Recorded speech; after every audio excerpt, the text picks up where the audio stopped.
Hello and welcome to this week's IG Live. And we are coming to you on Tuesday because, of course, Thanksgiving is coming this week. But normally we come on Thursdays around the same time, 2 o'clock Eastern. And today I'm excited to be talking to James Vukelich Kaagegaabaw.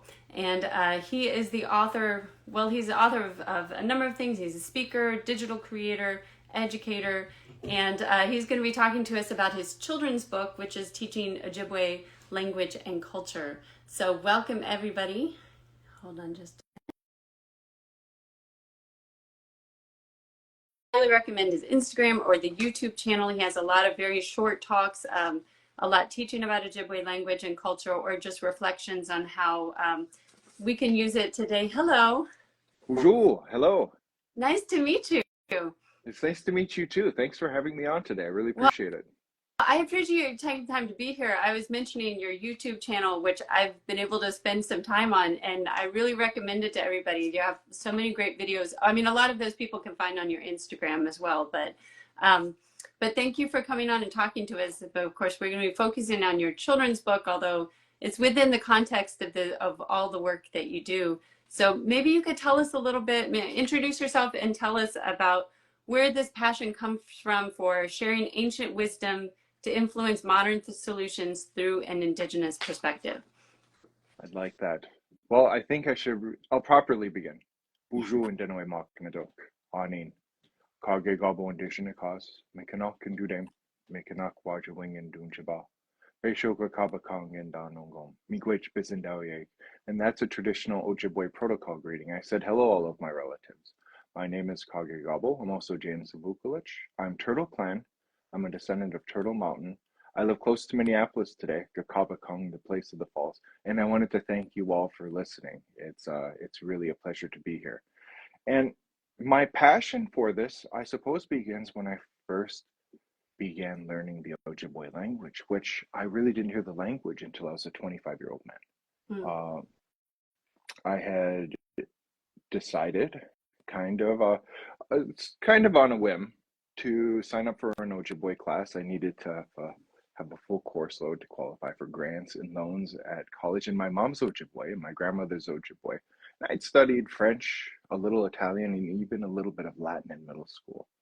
And I thought, well, I'll give this a try. And I remember that first course, I had heard the most fascinating story about myself I had never been told. Pre-K through university, I had no access at all to, indigenous language, culture, history, spirituality. And at that point, I went all in, despite having moved to another country to learn another language. I had a chance to graduate from University of Minnesota with a degree in Ojibwe, where I had a chance to teach. And the more I learned from elders, and the more I learned that how many of these words carry a teaching in them. Those teachings really helped me transform my life at a time that I really needed to. And for me to address people who may also be going through issues at any time in their life, as we're walking the path of life, we'll go through change. I thought, well, maybe I'll share some of the things that helped me from an indigenous perspective, that helped me transform the way I lead my life and help me transform how my relative to all of my relatives. So that's where that main passion came from. It came from learning the language, it came from listening to elders, and it came from a very personal place as well, that it literally helped me transform my life. I love that. And I know you talk a lot about the connection between language and culture. Like you said, it wasn't just learning the language, but that each word carries meaning to it. And again, to go back to your YouTube channel, I know that you have a series where you share like a word of the day, and some of them, like you have one specifically related to Thanksgiving where you talk about words for gratitude and thanks. And I think there was even one about like the school, but all of it is almost like a meditation on what does this mean and how does it apply to our lives. So it's really beautiful. And and now you have this book for young people. As I mentioned, you're a speaker, digital creator, community leader, cultural consultant, and now you have this new children's book, which is so wonderful. I've had a chance to read it. The Wisdom Weavers explore the Ojibwe language and the meaning of dream catcher. So tell us about the book and your inspiration behind it. I'd be delighted. Here it is. This is Wisdom Weavers, And this began, it was such a cool story. I took an invite in a meeting with Quarto Publishers, some people who had seen Word of the Day on Ojibwe Word of the Day on Instagram and various social media platforms, and asked about a kid's book. And well, I was excited because I had the possibility of sharing some of the language and culture with younger readers. My first published book, The Seven Generations and Seven Grandfather Teachings, it's it I suppose you could go middle school through adult, but I hadn't done anything for younger readers. And I have, at the time he was a 7-year-old son, but he's 9 now. And I thought, well, could I create something that I would like to share with my son, with Jack?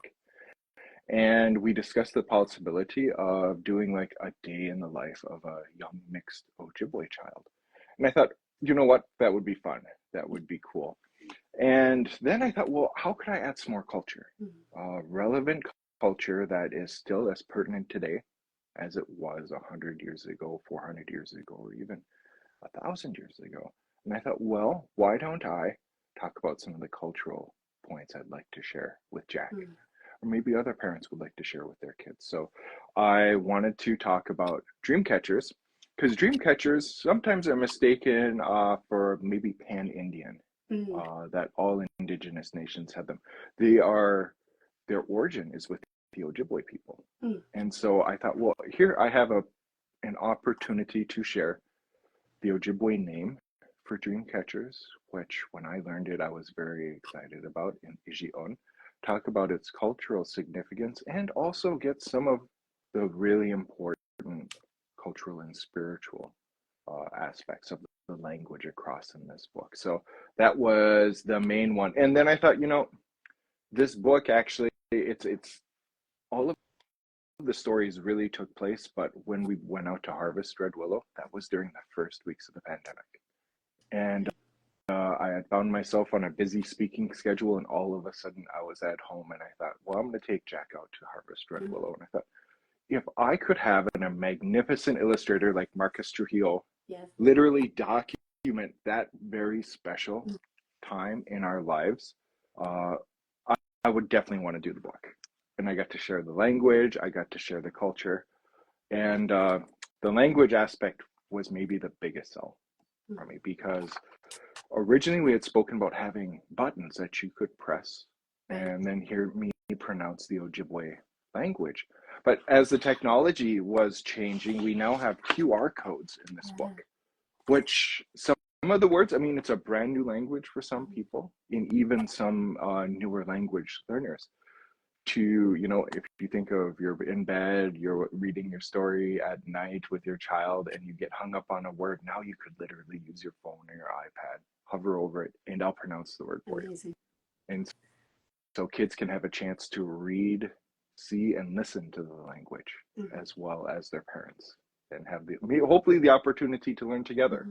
And so that was one of the main reasons I wanted to write the book, was to share the language and to document that really special time in my life with my son that I look back fondly. I love that. I mean, it's such a sweet story that you have in there, and the QR codes I thought was so brilliant, because, like you said, a lot of us maybe are learning the language for the first time, haven't heard it, but you could have just done a book without that was just like a list of vocabulary for kids. There are a lot of language books like that for kids where they're just learning different words. Why was it so important to have that storytelling aspect to it?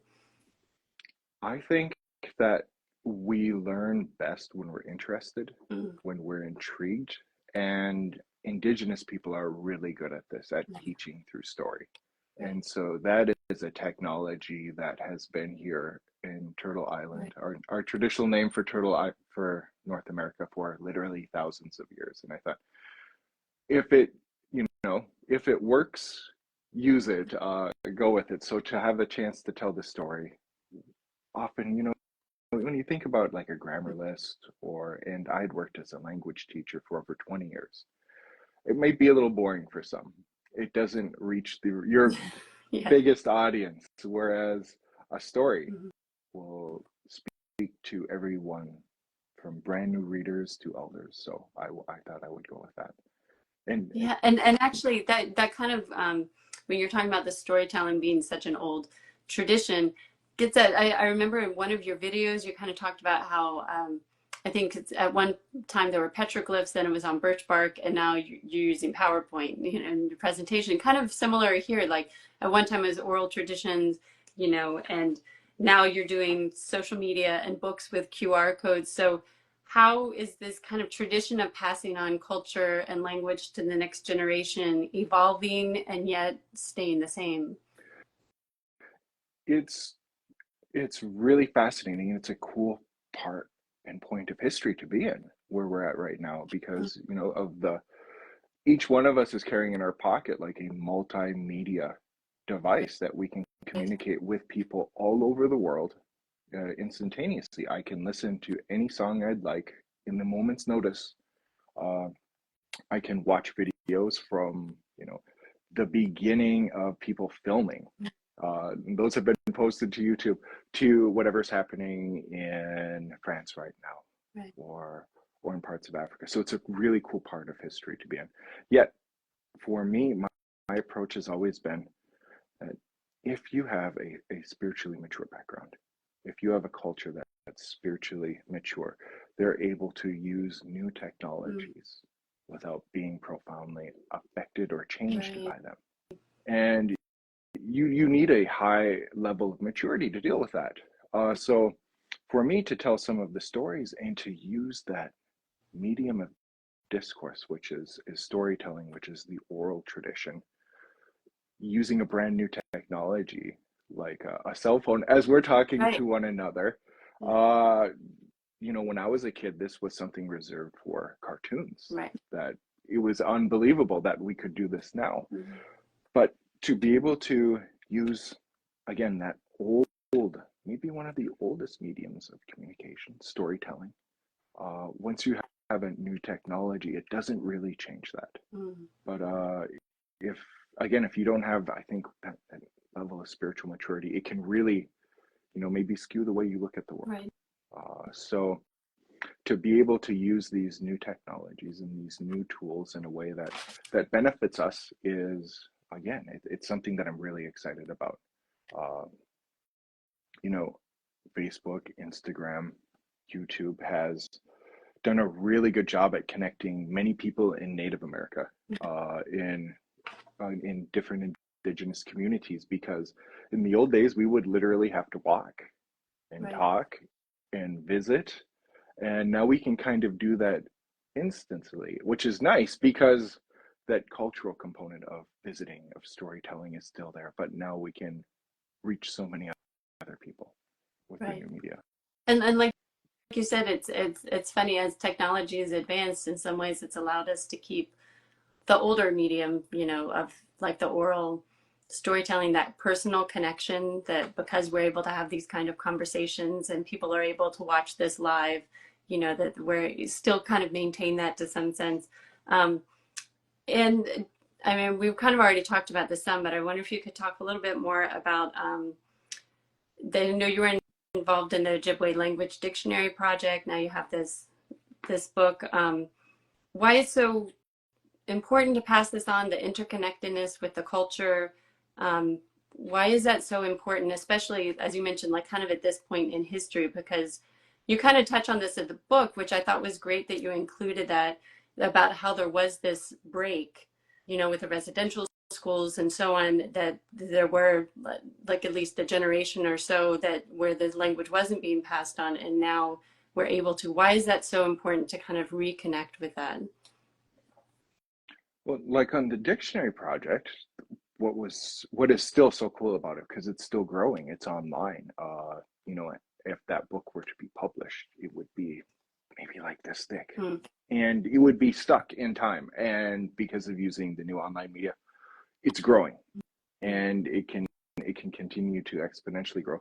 We were also able to add sound files, so many of the contributors who are fluent first language speakers, many of them are not here any longer, and yet I can click Hmm. on a citation in the online dictionary and they will still continue to teach me.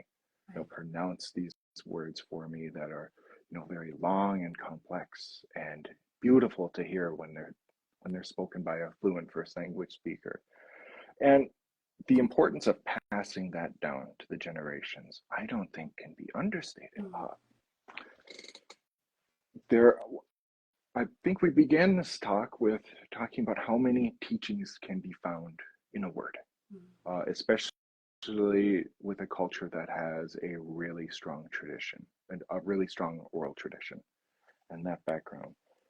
And I found that when I first started learning the language, I was told repeatedly by elders that if you really want to know the culture, the spirituality, the philosophy, it's all in the language. And what I try to do in like the 7 generations and 7 grandfather teachings is describe in how these small word parts, there are teachings that are embedded. And why did they embed them in the language? And what I love to share with people is what I think is the most brilliant 13,000-year investment in us as human beings and as relatives. Where will we put the teachings? We'll put them in the language that people use. And why do I think this is ingenious? Because we're hardwired to talk as human beings. We talk for the same reason we can taste, hear, see, or smell. We're hardwired to do it as human beings. We're hardwired to use language. What an ingenious place to put a teaching is in a word that something that all human beings use in a language.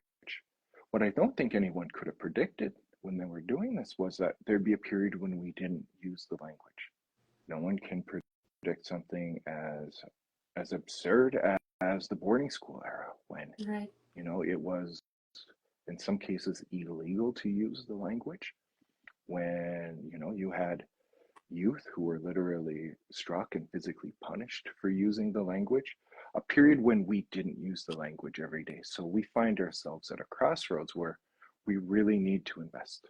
We need to invest, and not exclusively Indigenous people either. We need a community nationwide investment in our language and our culture so that we have the opportunity to pass these same teachings down to someone, not just our children or grandchildren, but our great-grandchildren's great-grandchildren, someone 7 generations from now.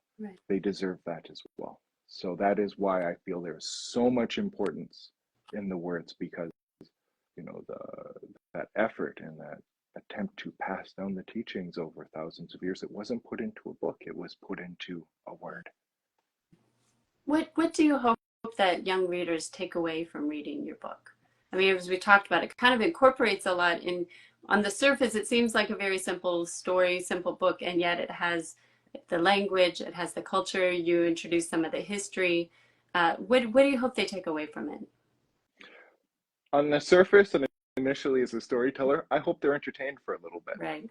For literally thousands of years, we didn't, and I've met people who grew up in the age before radio, before television, and now we think of even iPads or a cell phone where you can watch any film, where they literally had to get together to listen to a story. And the storyteller was a really good storyteller was in high demand, because in Minnesota, our winters are pretty long and cold and dark, at 9 o'clock. So you have a lot of time to go to what my Ojibwe professor, Peibama Benes Dennis Jones, called Ojibwe University, which was storytelling. So I hope they're entertained. That would be the best. That would be my first one. And there are some other cultural points that I hope, if they're interested in that, to know the name of stars, the idea, maybe the introduction that Indigenous people had as, stars and star stories, that they could look at that they had a philosophy when they're trying to lead a good life with the grandfather teachings. To have a chance to introduce those topics was really important to me. To share the 7 grandfather teachings, or sacred laws, to share some of the star names, as well as the cultural point when we harvest something, and to maybe see a father doing that with his son when we harvest something from the earth, the mushkaki, the strength of the earth, the medicine, that we offer tobacco and we say thank you. Maybe if someone wants to try that, they'll see an example of that in this book. So first it would be entertainment, and then hopefully some cultural insights. If if not for themselves, then for their friends and neighbors Mm. and relatives. So do you think that you will write other children's books, or what other projects do you have coming up? I am working on, I have two big projects. I haven't dismissed writing another kid's book yet. I've had some good ideas. I'd love to collaborate with my son Jack on a children's book. He's really creative. He's got great ideas. Mm-hmm. I had a chance to work with my wife on Wisdom Weavers, which was, that was like living the dream. Mm. I got to work with this brilliant, magnificent woman, and I had so much fun doing that. One of my big projects right now is I'd like to begin documenting some of the videos I made on my YouTube channel Mm. and on both my Facebook and Instagram, and maybe getting those into text. Oh, So printing and hopefully publishing those words of the days and those insights on some of the words that have so much meaning and depth right. in them. And also maybe follow up to the seven generations and the seven grandfather teachings on how we can transform our lives using ancient indigenous teachings. I love it. Well, we look forward to seeing all of that, and of course, when you do, we'll share it in our stories. Thank you so much for taking the time to talk with us today. It really was a pleasure. Miigwech Bizendawi. Thank you all for listening, and thank you for the chance to talk with you. I hope you have a great day. Thank Miigwech. you. And to everybody watching, if you joined us late, this is going to be up on Instagram in a few minutes, and later we'll post it on our YouTube channel, where we will make sure to have all of the links to like the YouTube channel, the book, everything will be there. Or if you're watching this on Instagram, of course, you can go to James's profile and click on the links from there. So thank you so much, everybody, and have a great week. Bye. Miigwech. Thank you.